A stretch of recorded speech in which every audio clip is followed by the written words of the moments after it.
Hey everyone, and welcome back to the channel. Today's video is pretty exciting, and I know lots on controllers are going to be really excited because this is going to help you improve your aim on Apex Legends. These are specific aim training exercises that can help improve your aim in the test range.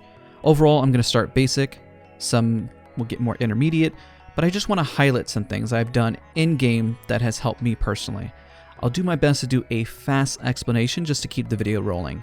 Real quick, if you in any way, shape, or form find this video helpful, don't forget to leave a like, comment, and subscribe.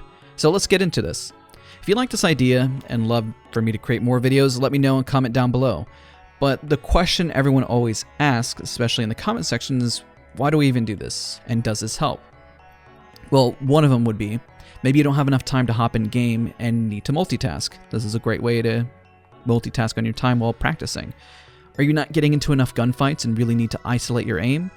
This is a good one. Well, the issue in some battle royales is that sometimes newcomers don't commit to actually engaging in fights and spend too much time looting to where they're spending more time as a looting simulator rather than actually playing the game.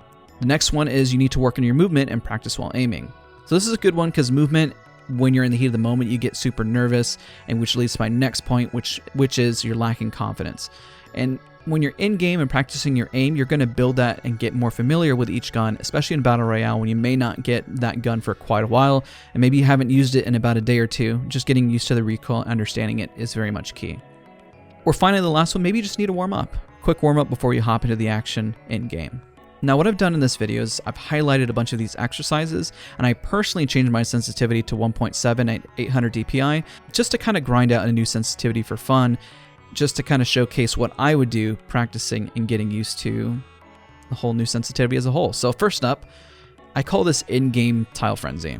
Now, these first scenarios are very basic. I know, like grid shot, tile frenzy, they're not the best for learning how to improve your aim. But a good exercise, and I think it's good to practice your in-game aim, is kind of bouncing between targets. This is very simple and just getting used to your flick shots. This practice, I bounce from a target to the stationary one in the center, then back to one, then back to the center, back to another one, then back to the center. It's just to kind of get a rhythm and flow, bouncing between targets. I utilize the G7 just because it has a nice consistent rate of fire and has some minor kick. I don't utilize a barrel stabilizer when I practice. I just put myself in the worst case scenario. Just imagine you picked up a G7, you'd just have to start shooting. And of course, if you like, you can obviously do this with a wingman as well. The goal here is just to warm up and create a flow and consistency with your aim. Now, if we take this another step further, I call this in-game tile frenzy part 2. Now, this is the same kind of concept, but you're just going to shoot various squares in various different angles. And just flick around, get used to your sensitivity. You can do this with the R301, R99, flatline, and just try to work on your first shot accuracy, hitting. I mean, it's a pretty big target, so you can get pretty comfortable and just shoot at the various targets in general. The idea is you're constantly improving and getting comfortable with your overall aim, but still getting used to the kick of the various guns. Now, this is another good one. It's flick shot practicing. You're getting used to the distance between two targets while moving. This exercise helps you understand the various distances that you need to flick or the time needed to move and just really grind out the sensitivity. The plus side is that this target is moving still, so it's not just flicking to one spot. You're actually having to think and move around and get used to your hand muscles and help them grow, essentially. Now, next up, learning recoil. This is a very, very basic exercise, but it's one I covered a really long time ago. And for those that are learning, you're continuing on with the basics. And this is good even if you're just warming up with the gun. Try to keep your crosshair as center as humanly possible to ensure your crosshair obviously doesn't move, because then you have a really good handling on the recoil for that weapon. So in this example, I utilized a devotion. I put a 2x, and the goal was to make sure that I saw as little bumps as humanly possible. I utilized no stabilizer, and I put the largest magazine size on the gun just to get used to the kick as best as possible. Again, no barrel stabilizers while having the full magazine to get used to the full recoil. Now, the next up is a tracking exercise. So once you get used to handling the recoil of said gun on a stationary target, which is what we just did, we're going to take it a step further and escalate this and work on tracking while a target is moving. The same goal, you work towards keeping the crosshair as stable as possible while tracking a moving target. I do this with no stabilizer again, as well as with the largest magazine for the gun. While this seems such like a basic exercise, I really challenge you not to just say, oh, I controlled recoil. Let's say I really focus on having the crosshair move as little as possible and as smooth as possible as you're aiming at the target. really work on stabilizing your aim and creating consistency. Now this one is practicing movement shots. This exercise, you practice moving your full 180 movement. The idea is you slide around and you shoot. You jump and you shoot. You take the zip in the back and you bounce around and you also shoot. You can utilize Horizon's tactical ability to practice. And the idea here is you're constantly just moving and then doing a 180 and doing a flick. You can even incorporate a wall bounce and flick towards a target. This is the best place to practice. Kind of have fun. I have fun doing it, just kind of vibing out, maybe when I'm in Discord.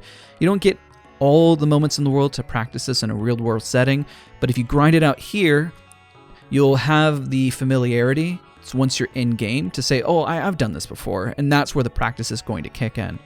Now, for those practicing on sniping, your long range practice, this really surprised me in one of my prior videos that most people did not know that there were targets so far away in the test range.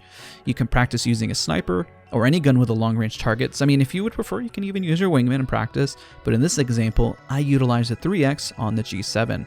Practice moving between the 3 targets and getting used to the overall distance and the bullet drop. Bouncing between the targets can also help you get used to the sensitivity at a distance. Now, speaking of which, when we're talking about tracking, long-range tracking, another good exercise in getting used to tracking at a distance and utilizing the same sniper or gun and tracking from range. You can utilize an R301 or another spray weapon to track the target moving in front of you, but put some distance and get used to the overall movement. This is going to be a lot more challenging than you really realize, especially when you're using the R99 at this distance. Now, finally, let's discuss one last way to practice your aim and actually really improve.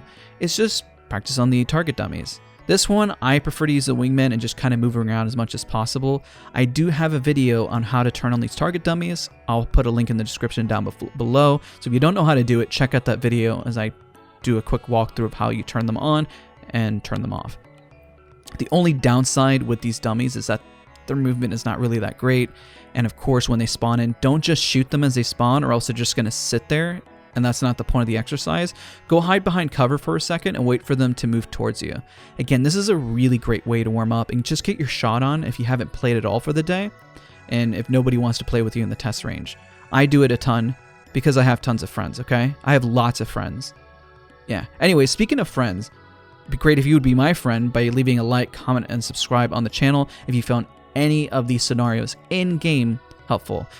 I do these quite often, and I have lots more that I could share, but I figured this was kind of a good start, a good way to kind of introduce this to the channel. I haven't done this before, but I figured it might be a great video for those that don't want to do an aim trainer, those that are on controller, because these are good for controller as well, and it's a really solid base to start from. Again, thank you guys so much for watching, and I'll see you guys next time.